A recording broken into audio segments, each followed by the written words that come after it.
Hello, purpose seeker. Purpose seeker? Can I say that? Aren't we all kind of looking for a purpose in life?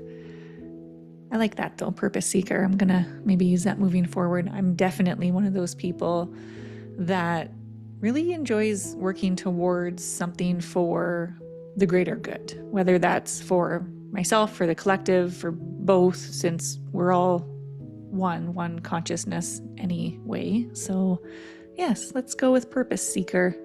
Hello and happy January.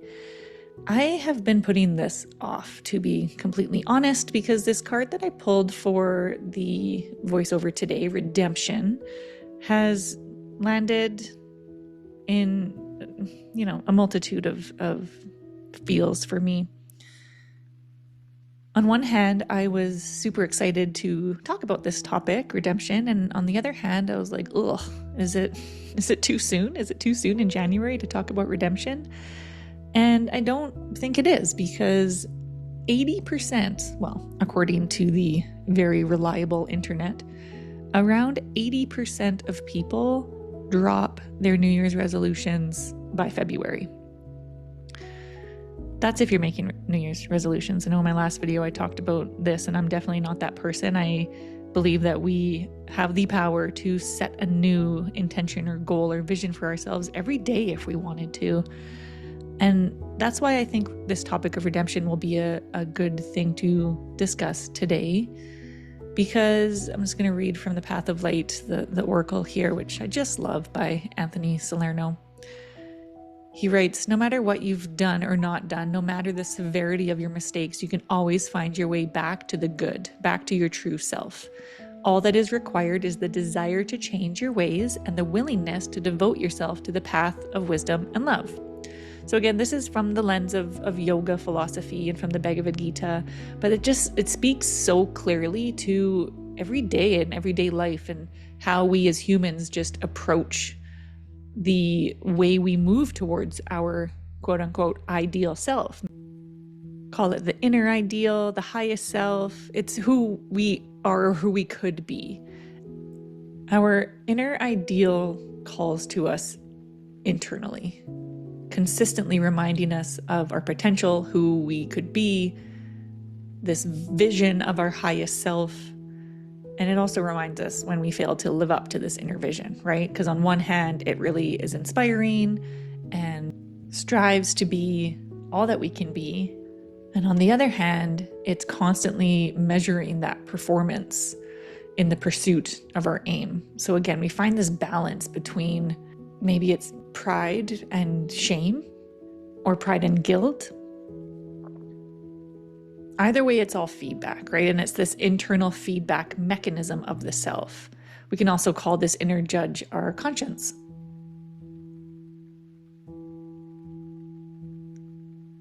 And really, our conscience is here to let us know when we have strayed from our path. But I think there's a deeper question here too, especially when it comes to things like New Year's resolutions, or let's just talk about setting goals in general. Often we'll set these goals that we think are aligned with our ideal self or our highest self, and we start to work towards the thing, and maybe the feedback that we're getting actually doesn't feel so aligned, or we want to make a shift, or we want to make a change. And the collective reminds us that don't stray from your goals. If you stray from your goals, you're failing. And so sometimes we put this like extra effort into building something out that doesn't feel aligned just to say that we have reached the goal or that we could do it. So it's like, are we even asking ourselves the right question? Maybe instead of feeling shame or guilt for dropping your New Year's resolution so quickly, let's feel some redemption in asking a new question.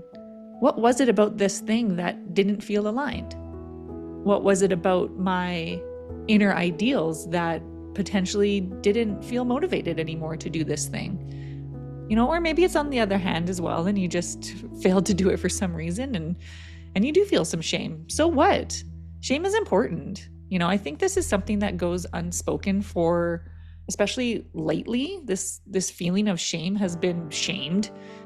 It's like, how dare you, first of all, shame another person for sure, but how dare you shame yourself But really, again, it's here for a message. So it's like if you're sitting in the space and you're feeling shame and trying to talk yourself out of it, maybe just listen for a minute. Maybe just listen to what that message has for you so you can realign your actions and your desires and your motivation towards that North Star. Which again begs the bigger and deeper question is, are you clear on what that North Star vision for you even is? And I think that is where many people fail to create visions and dreams and actions and goals that actually lead you down that path. So maybe it's time to zoom out a little bit more and redeem ourselves in who we want to be. So bigger question than just goal setting or having a resolution. What is that moral compass that you have? What do you value? And how is what you're intending to do aligned with your values? This is often a missing piece in intention setting and goal setting. We choose something that we think we want and that we think is going to make our lives more happy, more joyful, better, whatever the purpose of that goal is. But in reality, it might be something that is more superficial than we actually intended. And then we wonder why it's so easy to quit the thing, right? Because it doesn't actually hold the value that it deserves. The other invitation here is to increase our knowledge, right? Not only increasing the knowledge of the things that we require in order to move towards our bigger goals, our bigger dreams, but also to increase our knowledge of what is incorrect knowledge. Be it social conditioning, be it limiting beliefs, things that we believe to be true about ourselves that is actually so far from what our true self actually is. And that takes vulnerability, and that takes shadow work. And that takes leaning into the energy of redemption, reminding yourself that no matter what you've done, no matter what you haven't done, no matter how bad it may have seemed, no matter if you have done something wrong, you are never cast aside. You are and will always remain part of the one cosmic consciousness. There is always an opportunity to be embraced with open arms by your highest self. So always remember that if you miss the mark, it's not that you have failed. It's that you can redeem. You can try again, and then try again, and then try again after that. Failure is feedback. Rejection is redirection. If you can look at the things that happen, I'm going to say quote unquote, to you in your life, when we know that most things happen for us, right? For the lesson. But when you can zoom out and look at why this thing is occurring and what lesson it has for you and what direction you can take next, that's where the real meat of growth is. Instead of getting stuck in some shame spiral or guilt spiral, and there's a difference there. So just quickly, guilt is that you feel you have done something wrong, and the energy of shame is more like you are something that's wrong. So shame takes this whole kind of more persona in your experience, where guilt is something that you have done. So just to be aware of the difference between those two as well, because shame is such a tough one. But again, like I was saying earlier, it also is here for a reason. It's here to help us see and remind us that if you are in the unfortunate space of experiencing the energy of shame, I truly hope that you can see that as a message to the path that you're on, and it just needs some redirecting back to that North Star vision, the highest self, to the path of knowledge and redemption, because there is always, always, always an opportunity for you to take action, for you to do something different, to attract and bring in the energy of love and joy and life. It can be in the smallest ways as well in the beginning. You know, sometimes we feel like redemption has to be this giant step or leap forward in our lives, but really, maybe it's as simple as just acknowledging that you didn't have the wisdom at the time when you did something incorrectly or you felt you did something incorrectly. And offer yourself some grace or forgiveness for who you were in that time of your life. I have a tangible experience as well, because redemption also, I'm talking about shame. Shame is a dark energy. It's a deep one, but redemption can also show up in everyday events. It doesn't always have to be so big. As a parent of young children, I feel like I am constantly redeeming myself in my actions as I learn how to be a parent. We are thrust into the world of parenting when our children are born with no training, no experience, and we're just expected to do the right thing all the time. No, come on. That's insane. But what we can do is be open to redemption. What we can do is be open to conversation and understanding and more learning and feeling our feelings and not taking things personally. All of this is part of redemption. As you may know, I am a parent to 2 young children, and sometimes I get mad. I'm a human being. I'm allowed to have my emotions too.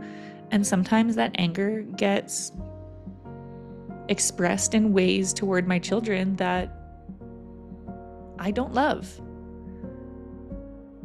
Now, this begs a deeper question as to whether that style of parenting is right or wrong, but that's not for today's discussion. What this is for today is me being vulnerable and being honest. And it's like, yeah, sometimes I raise my voice at my kids because I'm upset or disappointed in some behavior that they've displayed.